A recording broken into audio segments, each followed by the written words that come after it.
America में जंगलों में आग लगने की घटनाएं काफी सामान्य हो गई हैं। यह आग प्राकृतिक कारणों और मानवीय लापरवाहियों के कारण होती है। जंगलों में लगने वाली आग, जिसे वाइल्ड फायर कहा जाता है, हर साल लाखों एकड़ भूमि को नष्ट कर देती है और कई बार मानव जीवन और संपत्ति को भी नुकसान पहुंचाती है। अमेरिका के जंगलों में आग लगने का एक बड़ा कारण प्राकृतिक घटनाएं हैं। इनमें सबसे आम कारण बिजली का गिरना है। जब बिजली शुष्क पेड़ों या झाड़ियों पर गिरती है तो इससे आग लग सकती है। इसके अलावा अत्यधिक गर्मी और सूखा भी जंगल की आग के लिए जिम्मेदार हैं। पश्चिमी अमेरिका के कई हिस्से जैसे कैलिफोर्निया और नेवादा गर्म और शुष्क जलवायु के लिए जाने जाते हैं। सूखे और गर्म हवाओं की वजह से जंगलों की सूखी घास और पत्तियां बहुत जल्दी आग पकड़ लेती हैं। आग लगने के पीछे इंसानी गलतियां भी एक बड़ा कारण है। जंगलों में कैंपिंग के दौरान लोग अक्सर अपनी आग को सही तरीके से बुझाते नहीं हैं, जिससे यह आग फैल सकती है। इसके अलावा सिगरेट के टुकड़े या जलती हुई माचिस को जमीन पर फेंकने से भी आग लग सकती है।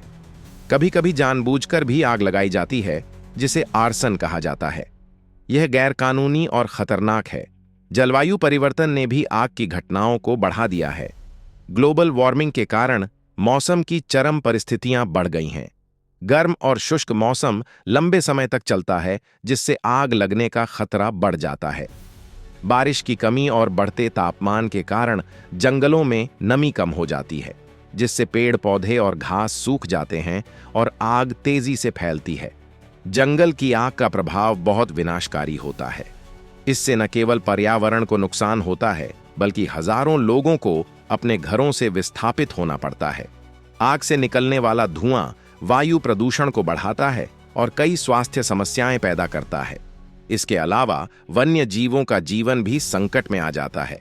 आग की वजह से कई जानवर अपनी जान गंवा देते हैं और उनके आवास नष्ट हो जाते हैं। अमेरिका में जंगल की आग को रोकने के लिए कई कदम उठाए जा रहे हैं। सरकार और स्थानीय प्रशासन आग को नियंत्रित करने के लिए फायर ब्रेक बनाते हैं, यानी जंगल के बीच ऐसी जगहें तैयार करते हैं जहां आग न फैल सके। इसके अलावा लोगों को जागरूक किया जाता है कि वे जंगल में आग लगाने से बचें और सुरक्षित व्यवहार अपनाएं। आधुनिक तकनीकों जैसे सैटेलाइट मॉनिटरिंग और ड्रोन का उपयोग आग का पता लगाने और उसे नियंत्रित करने के लिए किया जा रहा है। अमेरिका में जंगल की आग एक गंभीर समस्या है, जिसे प्राकृतिक और मानवीय दोनों कारणों से बढ़ावा मिल रहा है। इसे रोकने के लिए सतर्कता और तकनीकी उपायों के साथ साथ लोगों को अपनी जिम्मेदारियां समझनी होंगी। जंगल हमारे पर्यावरण का अनमोल हिस्सा है और इन्हें बचाना हम सब की जिम्मेदारी है। आग से पूरा 8 लाख करोड़ की संपत्ति जलकर राख हो रहा है, लेकिन अमेरिका कुछ नहीं कर पा रहा है। इसका जिम्मेदार कौन हो सकता है? कमेंट में राय दे।